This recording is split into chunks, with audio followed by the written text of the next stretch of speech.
Well, hello there, boyos.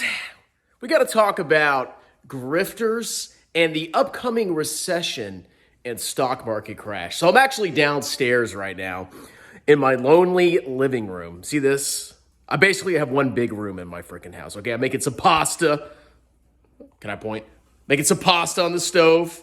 And then I got some sausage cooking right there.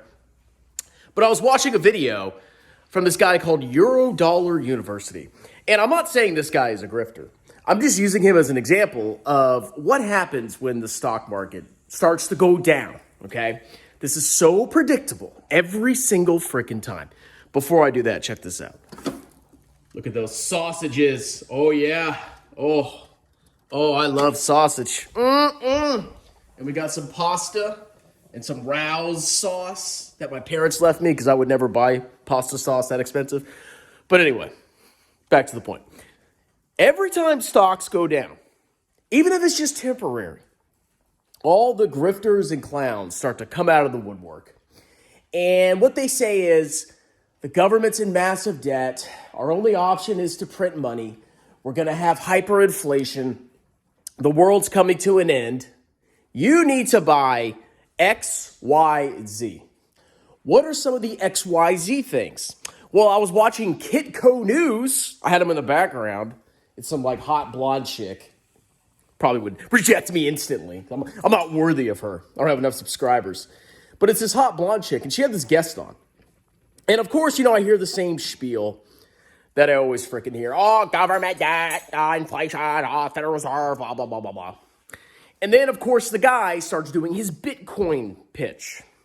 So the first one you're going to hear is Bitcoin. These Bitcoin clowns are going to try to convince you that you should invest in Bitcoin because the dollar is basically worthless because of government debt, hyperinflation, blah, blah, blah, blah, blah, blah.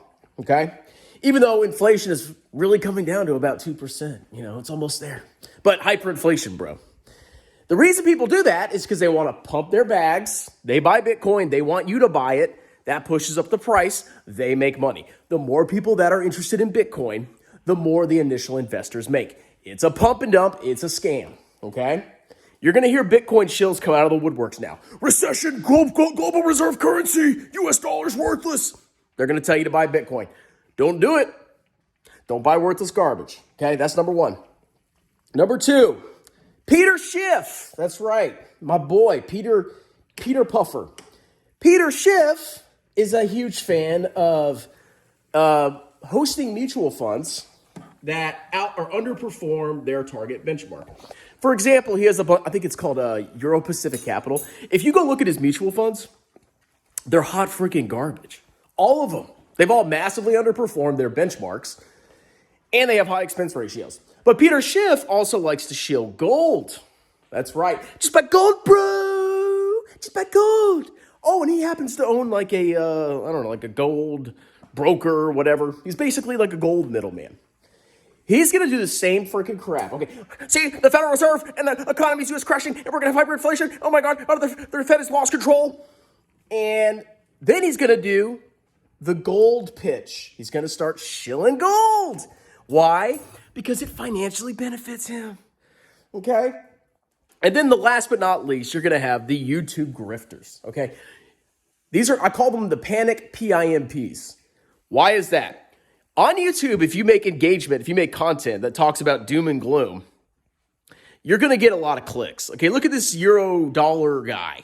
So I've been watching his channel, and, I get the idea that he basically shows like stats that show that we're about to have a recession. He's one of those guys that, basically, he talks about doom and gloom. He's not as bad as other ones, but there's a bunch of them out there. I forget half their freaking names. Jay Bravo, total panic PIMP.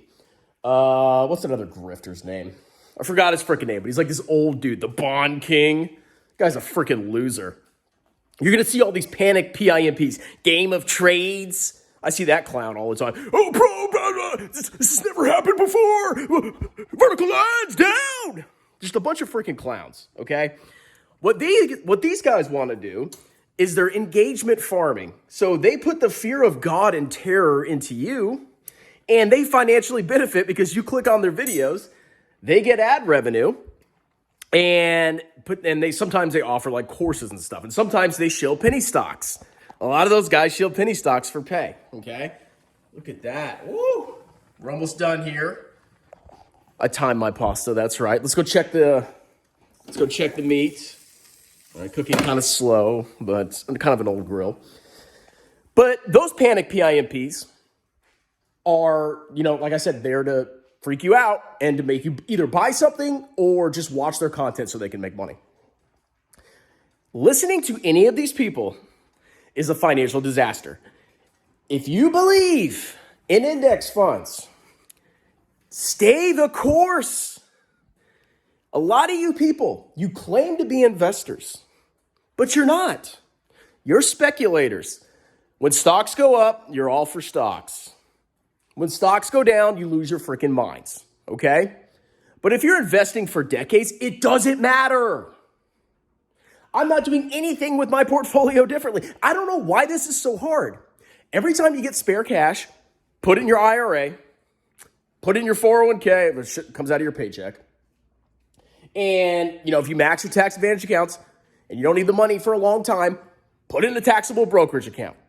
I buy one ETF, VT. That's it. Spare money, VT. Spare money, VT. Spare money, VT. It's not hard. I don't care that stocks. I just put probably a couple grand in the stock market over the last couple of weeks. And now probably down on those share lots. Am I an idiot? Well, if you're a short-term speculating clown that just pulls up 1-year charts, because you're a grifter and an idiot, you don't understand investing, yeah, you'll say I'm dumb. But if you're a long-term investor and you're not selling for 30, 40, 50 years, or maybe you're not even ever, it doesn't matter, okay? So chill out. Stop. Who cares what happens with the stock market? If we go into a recession, okay, that's a natural part of capitalism. Recession, boom and bust. It's how it always is. Now it's always going to be, okay? Recessions happen. You're going to be okay. If you have emergency savings and you have multiple streams of income, you're going to be fine, okay? If you're worried about a recession, instead of selling your portfolio, start stacking cash. Save money if you're that worried about losing your job. But overall, you shouldn't be changing your financial plan at all. You should be prepared in advance for this. This is why you have emergency savings. All right?